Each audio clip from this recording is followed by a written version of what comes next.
والعاقبة للمتقين ولا عدوان إلا على الظالمين وأشهد أن لا إله إلا الله وحده لا شريك له الملك الحق المبين وأشهد أن محمدا عبده ورسوله سيد ولد آدم أجمعين صلى الله عليه وعلى آله وصحبه الطيبين الطاهرين على مر الأيام والليالي والشهور والسنين أما بعد. As we continue in the explanation of Fataawa and Hamawiyyah Kubra of the great Imam Abu al-Abbas Taqiyuddin Ahmad ibn Abdul Halim ibn Abdul Salam ibn Taymiyyah al-Harrani al-Dimashqi rahimahullah, the one who died 728 after the migration of our Prophet alayhi salatu wasalam. Before we continue, everyone, we're doing our best to have the people upon clarity in regards to following us in the lesson. As we brought worksheets for those who need it to follow along, for those who are in the class. And in regards to the translation, it's also been a link in the Twitter, right next to the actual class itself that's posted on the account on Twitter. It will be next to the translation. That translation might have a little bit of typo or typographical errors in it. We'll correct it as we go along in the lesson. Also, we'll still utilize the translation of Ustad Muhammad, inshallah. So I hope that doesn't stop him or deter him from translation. And at the same time, I apologize everyone. We're facing a lot of technical difficulties with the iPads and the different devices that we're using. One will work and another one won't. As we went to a third device to use in order to broadcast the lesson. I don't know why, it's extremely strange to me. I don't know if Shaitan is something to do with it. Shaitan or not. But it's extremely strange that my iPad is not working and another individual's iPad is not working. But finally, we were able to broadcast it through a phone. All these different technical difficulties, we'll try to alleviate them in the future, inshallah. So I ask the people to be patient. Also to remind the brothers and the students in the class, brothers, the time's starting to go back earlier. So if you could come earlier, it would be way better. Try to come here directly after Maghrib, if possible. Coming here at 7 o'clock is too late now. It's too late because we're about to call the in about 15 minutes. So try to come here directly after Maghrib so we can start the class. We'll do our best to alleviate these technical difficulties in order for us to flow. But inshallah, bi'idhnillah, Jalul Azz, as we continue in the book, and I ask everyone to read for me. Also, we'll post the link for the translation for the Masjid website, for those who do not have Twitter. Certain people don't have Twitter downloaded on their devices. For that reason, we'll put the translation on the mowqi', on the website, Masjid. So those can go to it and also click on it so they can follow along in the class. Right, let's get to the book. We were discussing the we were discussing the speech of Shaykh Taymiyyah. He was talking about the affairs pertaining to the Ummah, the followers of the Prophet ﷺ, that his Ummah will break into 73 sects, which the great Imam Shaykh Taymiyyah mentioned this affair. Well, I'll read it quickly, then I'll ask one of the brothers to read the translation. As it says, ثم الرسول قد أخبر بأن أمته ستفترق 73 فرقة فقد علم ما سيكون ثم قال إني تارك فيكم ما إن تمسكتم به لن تضلوا كتاب الله. روي عنه صلى الله عليه وسلم أنه قال في صفة الفرقة الناجية هو من كان على مثل ما أنا عليه اليوم وأصحابي. فهلا قال من تمسك بظاهر القرآن في باب الاعتقاد فهو ضال وإنما الهدى رجوعكم إلى مقاييس عقولكم وما يحدثه المتكلمون منكم بعد القرون الثلاثة وإن كان قد نبغ أصلها في أواخر عصر التابعين. The great Imam Shaykh al-Islam Taymiyyah that he mentions, it says, anyone want to read the translation for me? Or did you find it within the paper? He's speaking about how, I'll say it in translation, the beginning part. Then the Messenger of Allah is informed that his ummah will break into 73 sects. Did anybody find that? Huh? نقاط. Wow. طيب. No verse.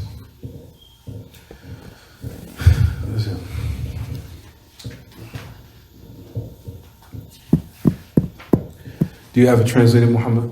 I know. Can you translate it for me? Furthermore, the Hold messenger. Hold on for 1 second.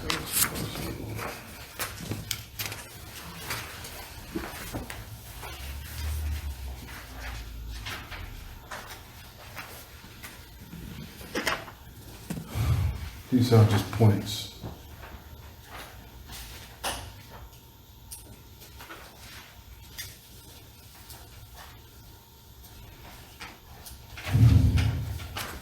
Just read it for me. Read it for me, Muhammad. Here, take the microphone.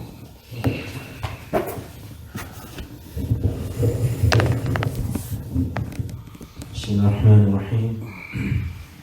Shaykh Islam rahimahullah ta'ala.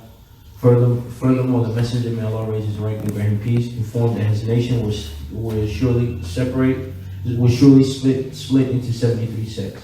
He knew what would occur when he said, Verily I have left you with that which, if you hold on to, you will never be led astray. The Book of Allah. And it has been narrated upon him. He said, and Allah raised his rank and grant him peace, in his description of the saved sects, whoever is upon the likes of what me and my companions are upon today. Would he, may Allah raise his rank and grant him peace, have said that the person that holds on to the apparent meaning of the Quran in the aspects of beliefs, then this individual is misguided? And that the guidance returned back to the measurements of your mind and what was brought about from the people of rhetoric amongst you after the first 3 generations, even if the case was that they were present, even if the case was that, and that they were present during the first 3 generations, its foundation did not fully emerge until the later generations of the Tabi'een. That's it.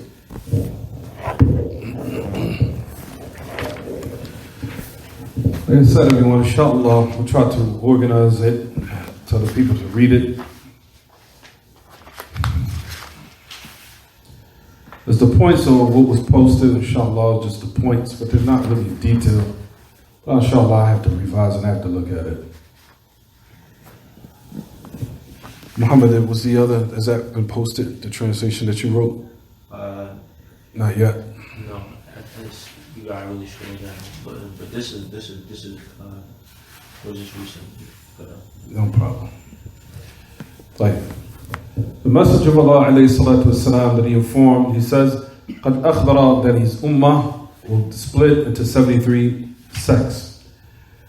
He had indeed had knowledge of what will be, meaning from the affairs of this ummah in the latter part of generation, meaning what will take place before the day of resurrection to his ummah as the hour approaches. He informed clearly that from the signs of the hours that his ummah will break into different schisms, parties. And one of those affairs will make some different parties and fractions. What are they, everyone? Except was the affair connected with the belief. When the ummah of Muhammad sallallahu alaihi wasallam, when they deviate in the foundations of the religion, what comes as a result of it is a sect. So the Messenger of Allah sallallahu alaihi wasallam, when he spoke about these matters, when they happen, when they would take place, what to do. So he just didn't leave his ummah upon affairs or without, no. That the Messenger of Allah sallallahu alaihi wasallam did not leave his ummah without a solution. Just to leave them without any direction of what to do when these affairs take place. He said they were going to happen, then he gave the solution. When he said alayhi salatu wasalam, that his ummah was going to break into 73 sects that we discussed, notice it says in the statement, verily I will leave within you, or what verily I am leaving amongst you. If you hold fast to it, you will never go astray. So notice the Messenger of Allah informed of what will take place, and he also informed his ummah of a solution, of what will allow them or enable them to be steadfast upon their guidance. So notice Shaykh al-Islam Taymiyyah mentioned this for a reason. This is the reason why. We're going to mention the same lines. When he mentioned the Messenger of Allah's statement where he said, alayhi salatu wasalam, إِنِّي تَارِكٌ فِيكُمْ مَا إِن تَمَسَّكْتُمْ بِهِ لَن تَضِلُّوا Kitab Allah. Verily, I will leave amongst you. If you hold fast and cling to it, you will never go astray. The Book of Allah. طيب. As far as it regards to the narration of the Prophet ﷺ, he informed about his ummah breaking or splitting into 73 sects.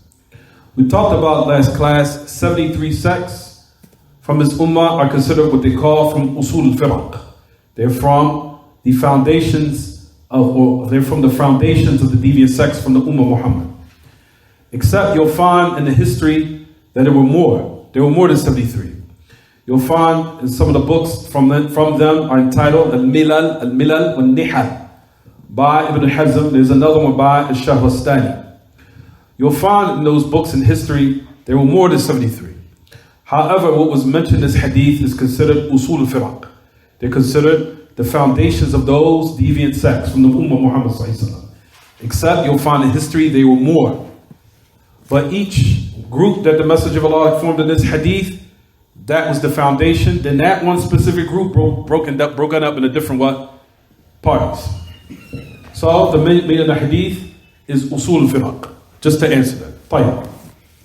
The Messenger of Allah alayhi salatu wasalam, as he informed about affairs of the unseen, in which Allah subhanahu wa ta'ala revealed to him. First, number one, the origin is that the Messenger of Allah alayhi salatu wasalam, that we say that he solely did not have knowledge of the unseen except what Allah revealed to him. That's something we need to understand clearly. That the Messenger of Allah, فَإِذَا عَلِمَ النَّبِيُّ شَيْئًا مِنْ أُمُورِ الْغَيْبِيَّةِ الَّتِي سَتَقَعْ بَعْدُ وَقَدْ وَقَعَ. Except that the Messenger of Allah was informed by Allah. Informed by Allah of the affairs of the unseen. And indeed, some of it has already taken place. Rather, the majority of it has taken place, and there will be more to come. Some of them, as we know, did not take place yet, but they will happen. That is because what Allah subhanahu wa ta'ala informed the Messenger of Allah of what he will, tabaraka wa ta'ala, of his prophets and messengers, of some of the affairs that are unseen. For verily, the Messenger of Allah, or before that, if a prophet from the prophets that Allah sent, if they were acquainted with something of the affairs pertaining to the unseen. This is what I want to discuss last class. As it pertains to that prophet, it is known. It is not considered unseen anymore. We only have 3 minutes until the end, brothers. Focus. 5 minutes. When the Messenger of Allah alayhi salatu wasalam, everyone, if a prophet from the prophets that was sent by Allah, for example, one prophet, if Allah revealed to that prophet something of the unseen, it becomes, as it pertains to that prophet, known. It's not considered ghaib anymore. It's not considered unseen in regards to him. That's where you'll find al-ilm that they call it al-ghaib al-nisbi. Relative what?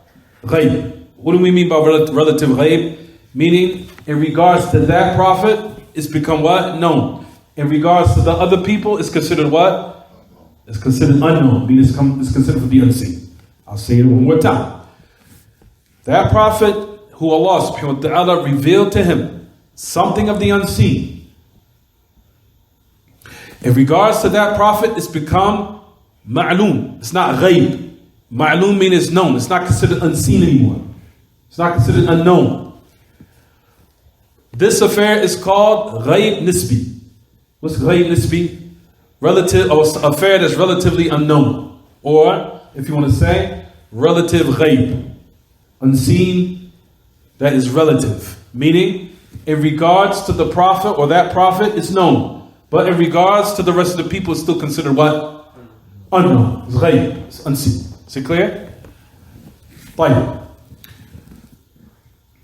So, in regards to the other people, it's considered ghaib.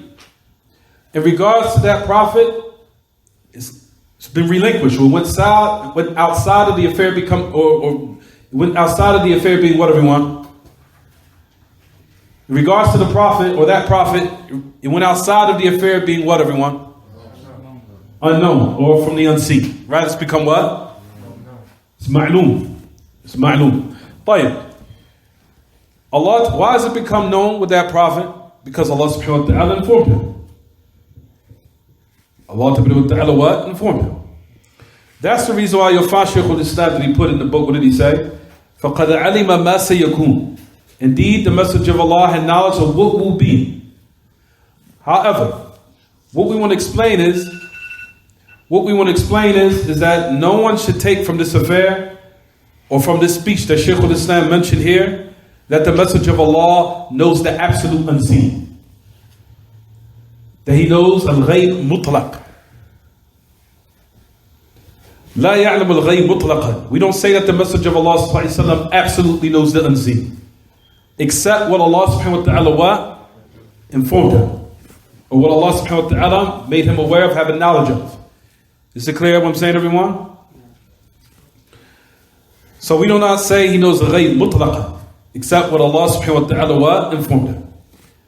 So those are the affairs in regards to those prophets and messengers who Allah has allowed them to be acquainted with some affairs of the unseen. In regards to that prophet, like we said, it becomes known, acquainted, and it's considered affairs that are what went outside of what's considered ghayb, as we mentioned. But in regards to for example, the followers of the messengers of the prophets, as we know, none of them know the affairs of the unseen. Rather, we know that a person that claims to have knowledge of the unseen has nullified their Islam. That no one can claim that they have knowledge of the what? Unseen at all. Because Allah subhanahu wa ta'ala did not inform them through revelation of what, everyone? The affairs of the unseen. So that's number one we wanted to mention. So, Shaykh al-Islam that he mentioned in regards to this hadith that his ummah will break into 73 sects. This is knowledge of the unseen. This is called umur al-ghayb, affairs that's connected with the unseen. The message of Allah, not only did he inform that the ummah will break into 73 sects, he even gave us a number. Those affairs are all connected with the ghayb, with the unseen. So that is considered, as they say, alam min a'lam an-nubuwah. It's considered a sign from the signs of prophethood. Is it clear, everyone? طيب.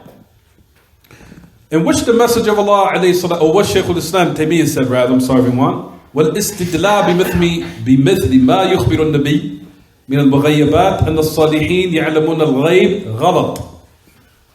So, what do we derive from what Shaykh al-Islam here mentioned?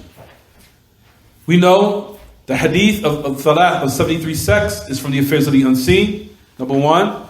Number two, we do not say that the message of Allah sallallahu alaihi wasallam knows the affairs of the unseen mutlaqan, except what Allah subhanahu wa ta'ala informed him. Informed him. So, Shaykh al-Islam is also mentioning in which the message of Allah sallallahu alaihi wasallam informed of the affairs of the unseen. One should now have the belief firmly that even those who are righteous, to say that they know the unseen is also a mistake. That to say that the righteous, meaning those who came after the prophets, after the revelation and the door has been shut, even though they're upon Iman, whether it be from the Sahaba, even them, despite of their high status and them being promised paradise, to the end of the different fadail, virtues that they possess. However, we still say what? To say or ascribe to any of them, to say that they have knowledge of the unseen, is considered incorrect. And that affair, like we said, to say that all of the righteous are equal to the point that every single individual from amongst them know the unseen, using qiyas or using an analogy to say that they're all equal because they're all righteous, is incorrect. That's what they call usul fiqh, qiyas ma'al fariq. That's an analogy, even though there's a what? Difference between them. Even though they're all righteous, prophets and messengers and the Sahaba to the end of them, but there's still a what? Still a difference in certain affairs. That's what you call, everyone, qiyas ma'al fariq. an analogy to use a measuring stick, let's say something is all the same, but in actuality there are differences. Because there's a difference between those who are righteous, and there's a difference between those who are from the prophets, even though they're considered righteous. Then you have the less level, of course, and then under them, who are people who follow the prophets, who are righteous, but still we say that at the end of the day, whatever we want, they don't have knowledge of the unseen due to the fact that they are not from the prophets and the messengers. So there's a difference. So that's what we want to mention, number one. In regards to al-walaya, a person might say, what about walaya? Or walaya, not wilaya, walaya. Walaya with a fatha. Wilaya is imara. Means imara, means like leadership. What? Allah Akbar, Allah Akbar.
But just to go back a little bit, we mentioned and said that there's a difference between the righteous and the prophets, even though all of them are considered righteous. The prophets, the messengers, the salihin, the awliya of Allah, or wali. As we know, the prophets and the messengers are all considered salihun. All of them are considered awliya of Allah. The prophets and the messenger. Those who came after them, or those who followed them, are considered what do we want? Salihun. Considered people who are righteous. And they're also considered from the awliya of Allah. There is awliya of Allah to this very day.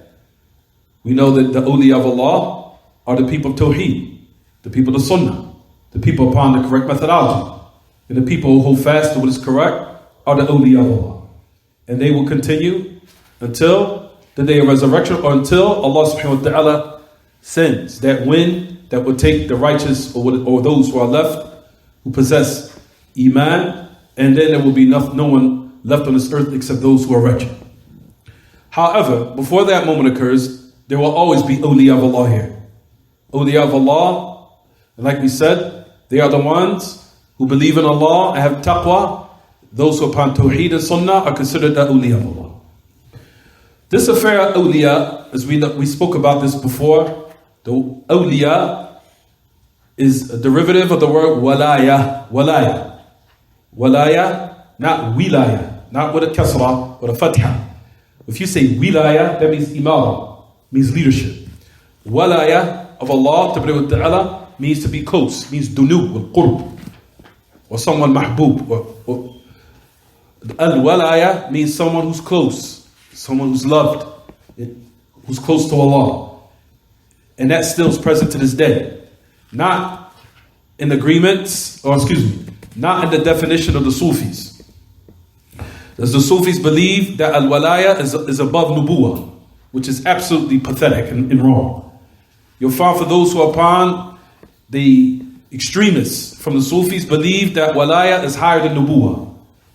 You'll find that they believe walaya is higher than nubuwah. That's why you'll find that they call their Mashaykh al-Turuq Mawla. Mawla Fulan, Mawla so-and-so, Mawla so-and-so.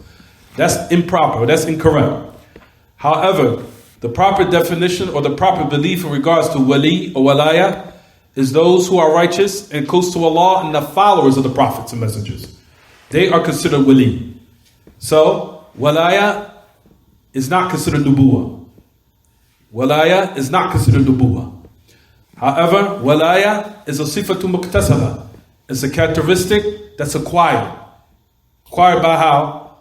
It's acquired by belief in Allah, learning the affairs connected with aqidah, putting it to practice, implementation, and being firm and steadfast upon it. Being that the case, that person will become a wali of Allah Ta'ala. And we know a wali of Allah is close to Allah until Allah subhanahu wa ta'ala will defend him and will make war with anyone who makes war with him, as it comes out with the hadith. Notice the affairs connected with what we mentioned and said, Al-walaya or wali, لا يشترط فيها أن يصنع الولي الأمور الخارقة للعادة. It's not a prerequisite that a person who's a wali, that he brings about or happens at his hands, those miracles that are, as we want to say, supernatural. It's not a prerequisite, even though it could happen. Yes, a wali of Allah, those affairs that we consider khariq or khawariq lil-adat, supernatural or goes against the norm, as we want to say for lack of better words. Those affairs can happen, but those affairs can happen and it might not happen.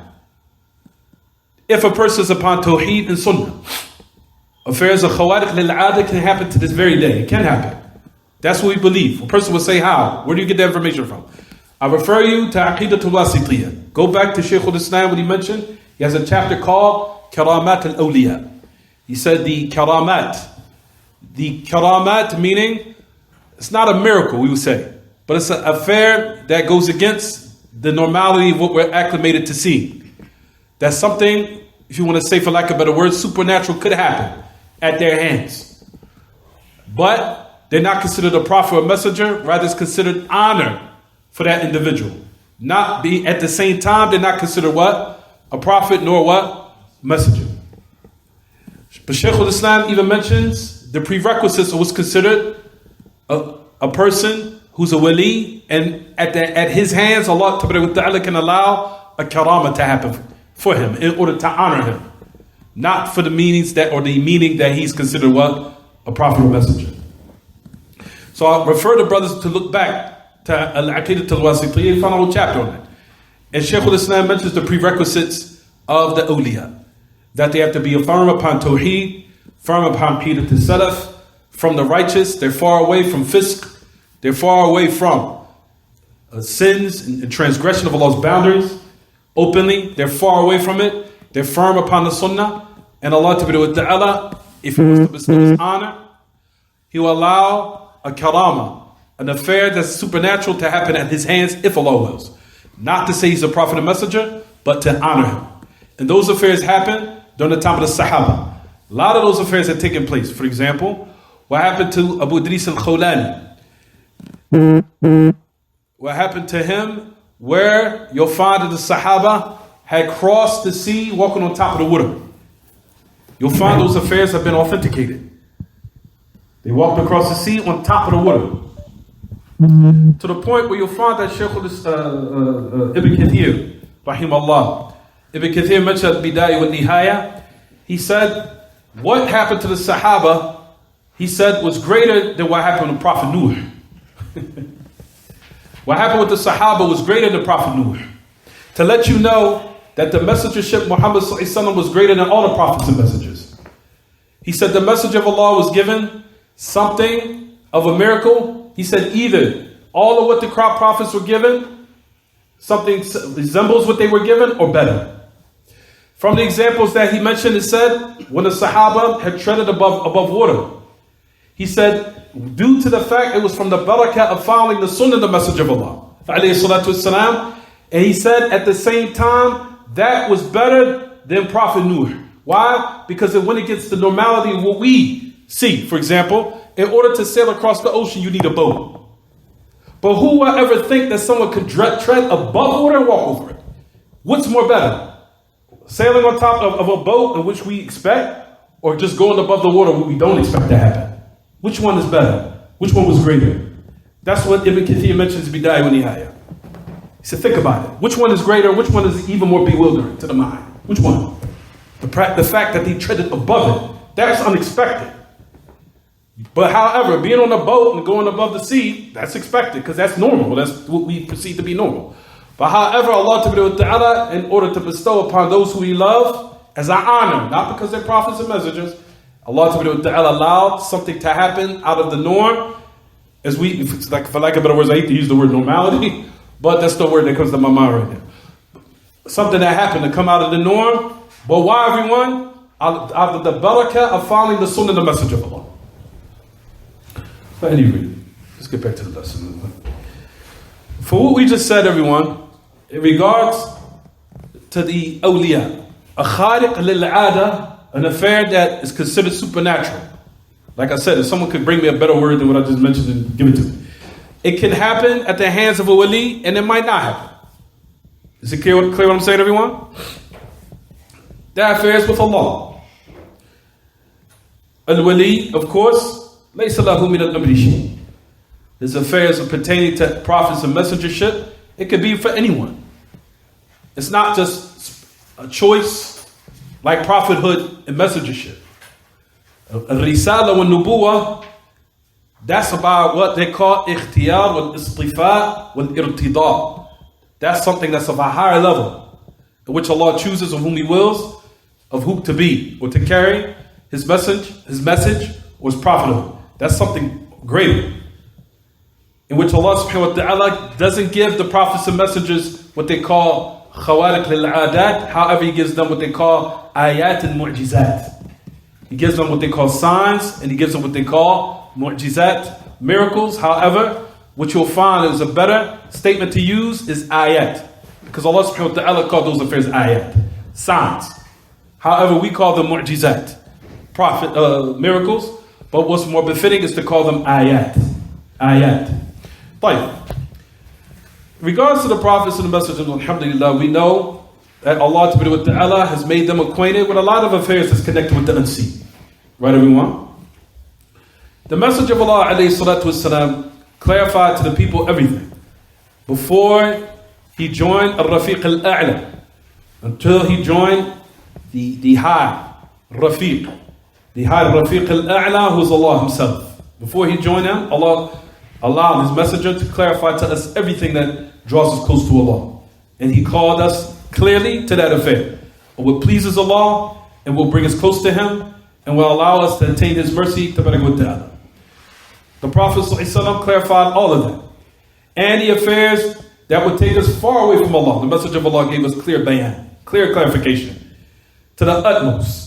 And He warned us from any of those affairs that might be the reason for our doom or our demise. To the point where the Messenger of Allah ﷺ said in the last part of his life, he said, alayhi salatu wasalam, Inni tadikun fikum, to the end of the narration we already mentioned. See your book, or it's in the... Verily I'm leaving amongst you a book of Allah. The Prophet ﷺ gave us the solution. He said, I'm leaving with you. If you hold to it, adhere to it, you will never go astray. Lin to lin. Kitab Allah. So a person would say, based upon this narration, that's all we need, right?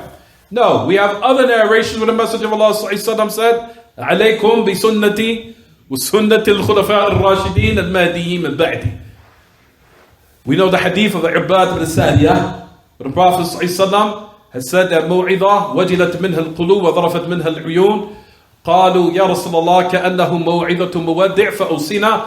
قال أوصيكم بتقوى الله عز وجل والسمع والطاعة وإن تأمر عليكم العبد وإن كان رأسه زبيبة. هناك روايات كثيرة جدا. فإنه من يعش منكم فسيرى اختلافا كثيرا فعليكم إيش بسنتي وسنة الخلفاء الراشدين المهديين من بعدي عضوا عليها بالنواجذ. To the end of the narrations we know, right, everyone? طيب. So, based upon this hadith, the Messenger of Allah ﷺ informed his ummah that there's going to be ikhtilaf, which is a form of punishment. It's going to be ikhtilaf in regards to the affairs the fundamental foundations of the religion of his ummah, we're going to what? Separate. Right? The Messenger of Allah sallallahu alaihi wasallam, he informed it. Did he what? As we just mentioned, which is from the affairs what we're supposed to do. We talked about what is going to happen of something detrimental, and at the same time, we what? Gives a solution. Why? Because the Messenger of Allah did it here.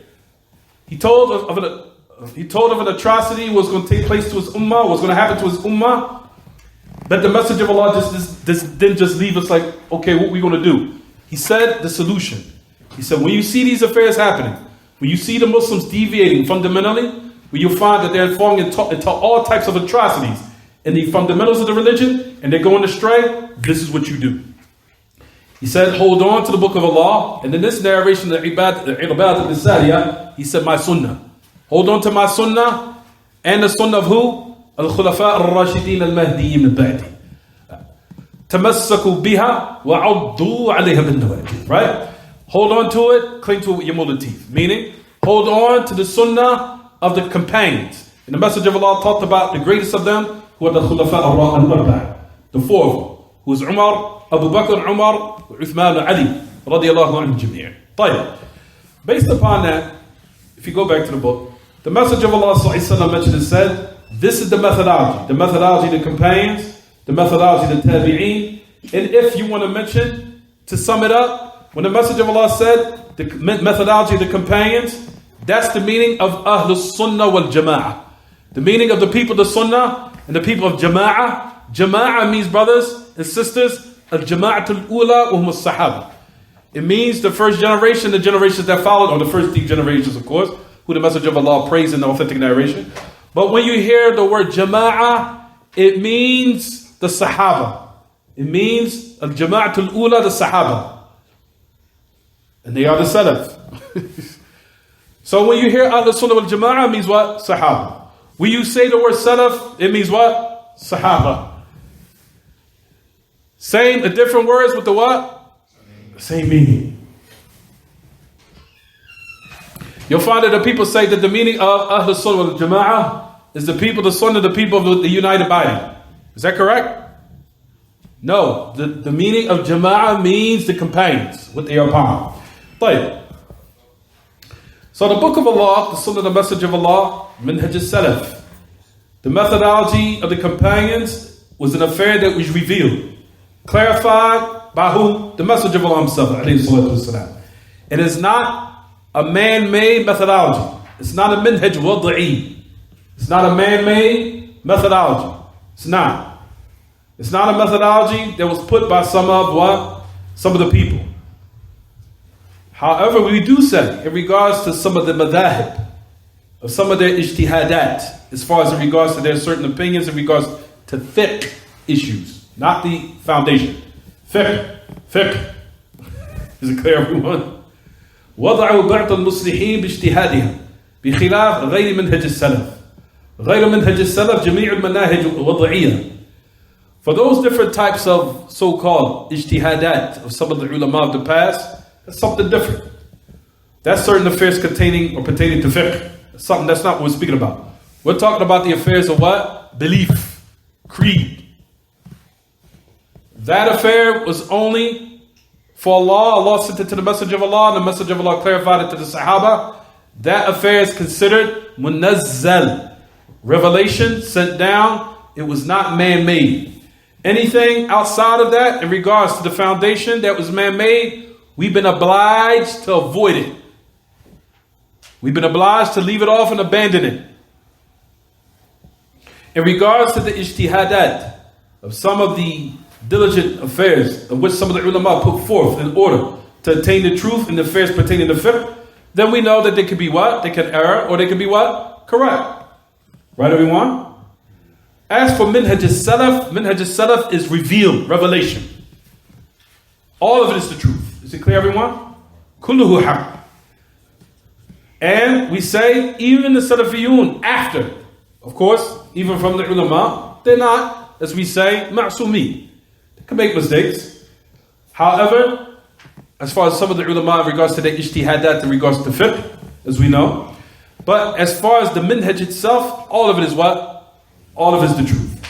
without any what? Errors or any fallibilities whatsoever. The religion is perfect. The methodology is perfect. Everything that Allah clarified is perfect from beginning to the end. The problem is only within the what? The people. The people, they're the ones who either are prone to what? Make what is fall to what's correct or do what's correct, or they can what? Make a mistake. But in regards to those who, like we said, the truth, the methodology is the truth, and all of it is revelation. In regards to now, like we said, the ummah has been united and protected in regards to the aqidah. It's protected.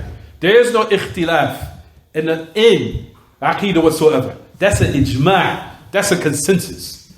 There is no ikhtilaf in aqidah. There isn't any. Whoever tries to come with that nonsense is astray.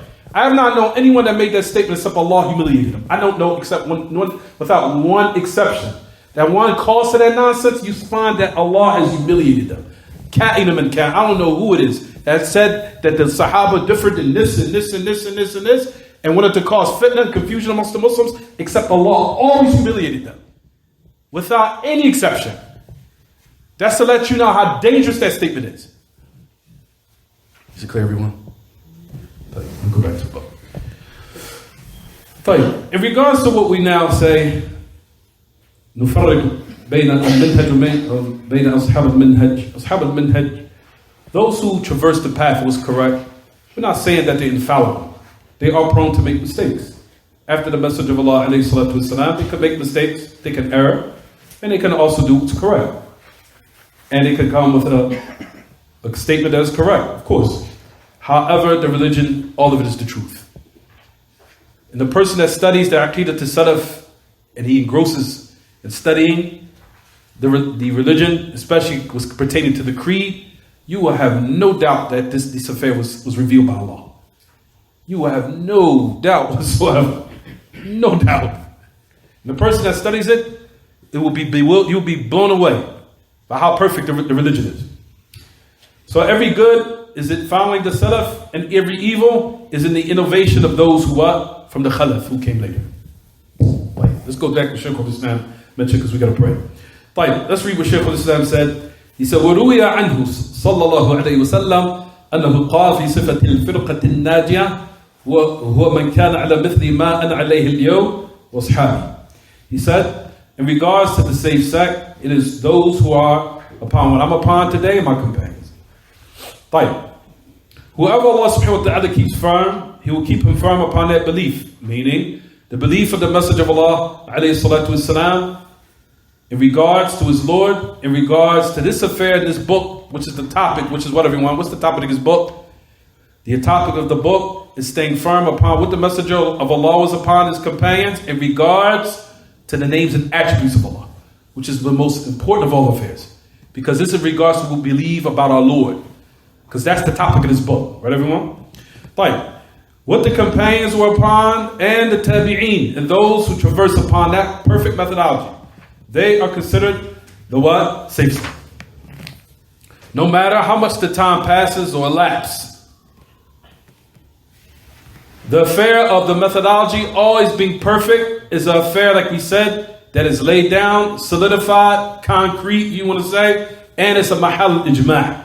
Is a consensus, especially like we said in these affairs, is connected with the creed, meaning the belief and what we believe about our Lord.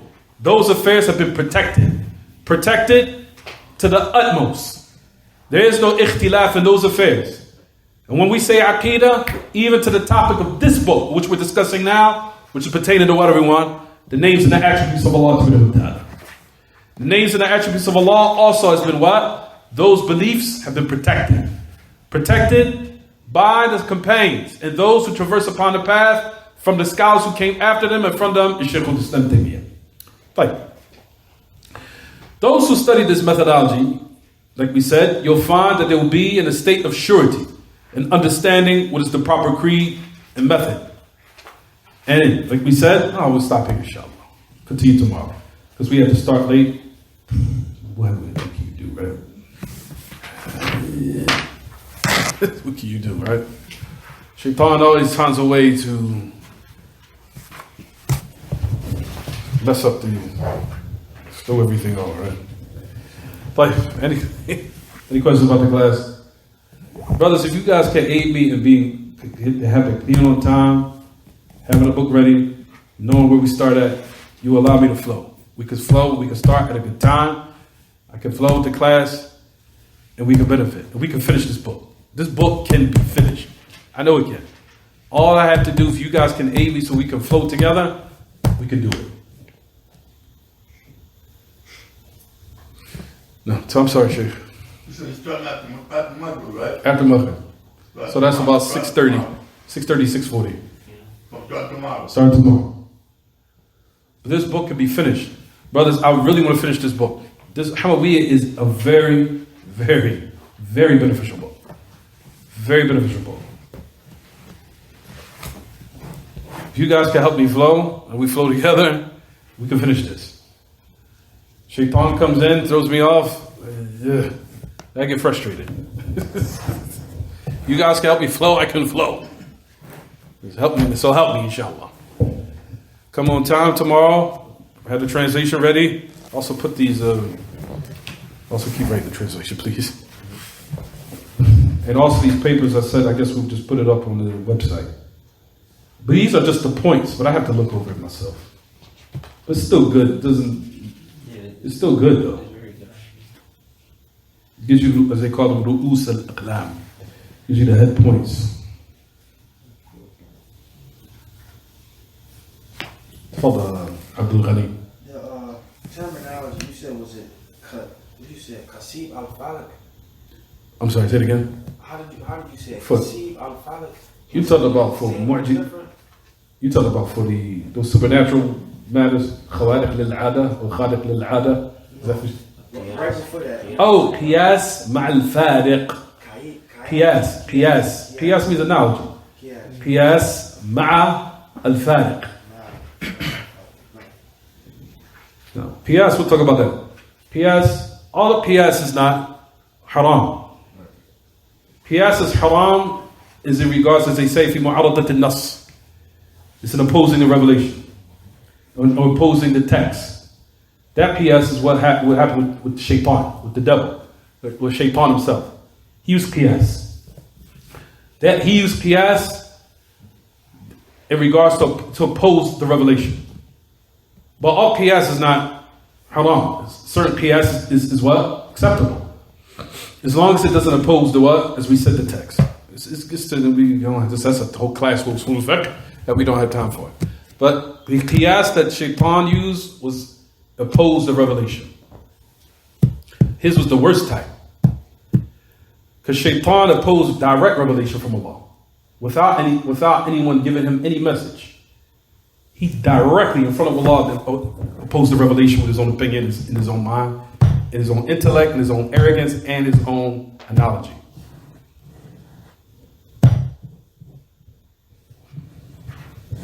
And due to a shubha, and due to a discrepancy in his belief.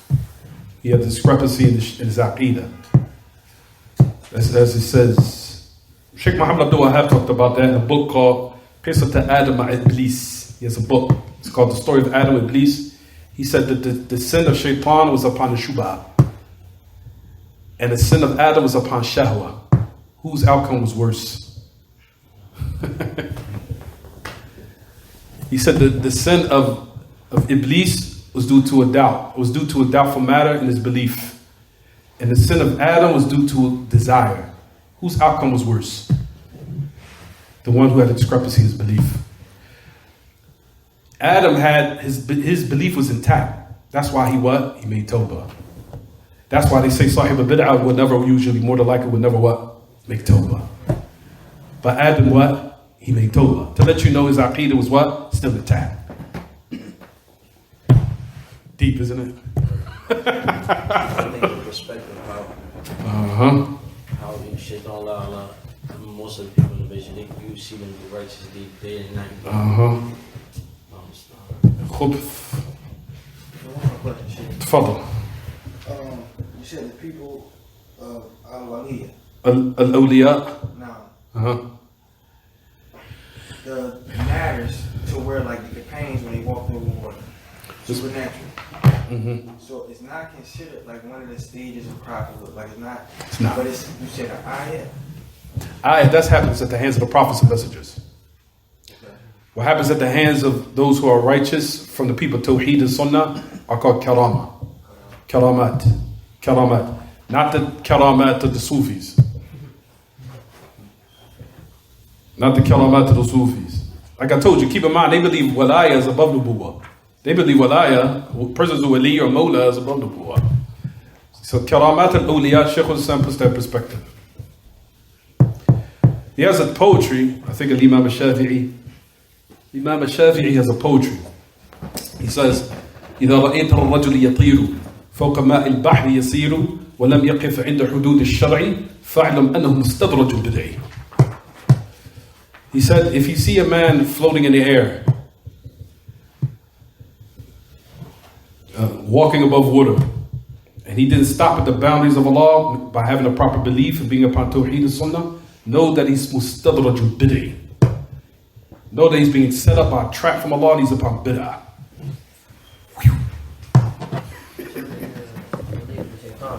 That's the awliya shaitan. That's the reason why I went over the book in Atlanta called Al-Furqan Bayna Awliya al-Rahman wa Awliya al-Shaitan. He has a tremendous book, Shaykh al-Islam, entitled The Distinguishing Factor Between the Awliya al-Rahman and the Awliya al-Shayateen.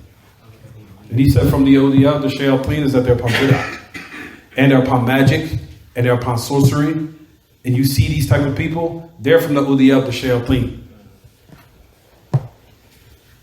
In regards to those who are the awliya al-Rahman, he brings the stories of some of the righteous from the past who happened at their hands, those supernatural affairs, but they were upon Tawheed and Sunnah. And it was considered karama, meaning not considered a mu'jiz, it's not considered a miracle. Karama means it's an honor that Allah wanted to show to the individual. That's it. Not because they're a prophet and messenger. No more. Don't say that. And notice that he was given that diqqah, that precision and that definition, that decisive word. Why? Because certain people will say that, man, look at so-and-so, something happened. They think he's a prophet, messenger. No, he's not. That's just an honor that Allah wanted to bestow upon him. That's it. No more, no less. Is it clear? Okay, we'll stop here. Sallallahu wasallam wa baraka ala nabiyyina Muhammad wa ala alihi wa sahbihi. Subhanaka Allahumma bihamdik. Ashhadu an la ilaha illa anta astaghfiruka wa atubu ilayk.